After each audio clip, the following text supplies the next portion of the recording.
بسم اللہ الرحمن الرحیم نحمدہ ونصلی علی رسولہ الکریم۔ قرآن کریم کے اندر اللہ جل شانہ کا ارشاد ہے، الذی خلق الموت والحیات لیبلوکم ایکم احسن عملا۔ اللہ وہ ذات ہے جس نے موت اور حیات دونوں کو پیدا کیا ہے، اس وجہ سے کہ اللہ پاک دیکھنا چاہتا ہے کہ تم میں اچھا عمل کرنے والا کون ہے۔ تو اللہ پاک نے ہر انسان کو زندگی دی ہے، اور زندگی کے بعد ایک دوسری زندگی شروع ہو جاتی ہے جس کو عالم برزخ کہا جاتا ہے۔ انسان جب دنیا سے رخصت ہوتا ہے تو پھر اس کے لیے کفن کی ضرورت ہوتی ہے۔ اب جانے والا مسلمان میت و مردہ یا تو مرد ہوگا یا عورت ہوگی۔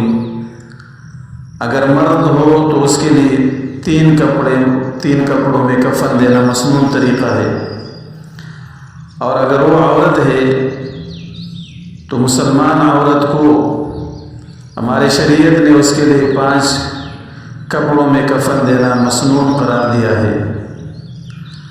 مرد کے لیے 3 کپڑوں میں کفن دینا، نمبر 1 ازار، نمبر 2 قمیص، اور نمبر 3 لفافہ۔ ازار یہ سر سے لے کر پیر تک ہوگا، اور قمیص یعنی بغیر سلی ہوئی، وہ سلا ہوا نہیں ہوگا، اور تیسرا ہے لفافہ، وہ بھی سر سے لے کر پیر تک اس کے اندر میت کو لپیٹا جاتا ہے۔ تو یہ مرد کے لیے 3 کپڑوں کا ہونا یہ مسنون طریقہ ہے، اور عقلی دلیل بھی یہ ہے کہ انسان چونکہ عموماً 3 ہی کپڑوں میں زندگی بسر کرتا ہے، تو مرنے کے بعد بھی اس کے لیے 3 ہی کپڑوں کا کفن 3 ہی کپڑوں میں اس کو کفن دیا جائے گا، تاکہ انسان کی مرنے کے بعد جو زندگی ہے وہ جب انسان زندہ تھا اس کے ساتھ اس کی مشابہت ہو جائے، اس کے اندر مماثلت ہو جائے۔ اسی طرح جب مسلمان عورت فوت ہو جائے تو اس کے لیے شریعت نے 5 کپڑوں میں کفن دینا یہ مسنون قرار دیا ہے۔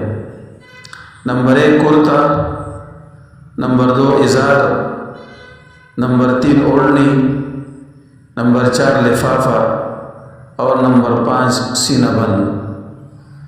تو ان 5 کپڑوں میں عورت کو کفن دیا جاتا ہے۔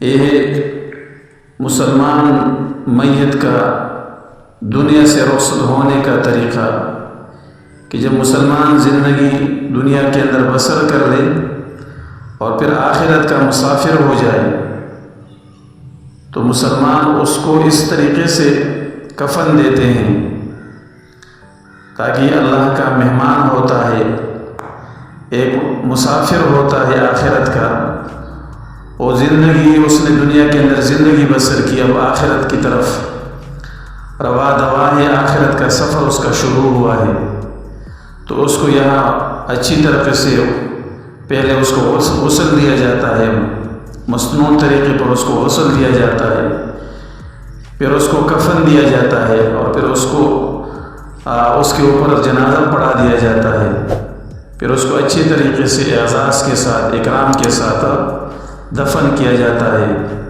اللہ پاک ہر مسلمان کو آخرت کے لیے تیاری کرنے کی توفیق نصیب فرمائے، آمین ثم آمین۔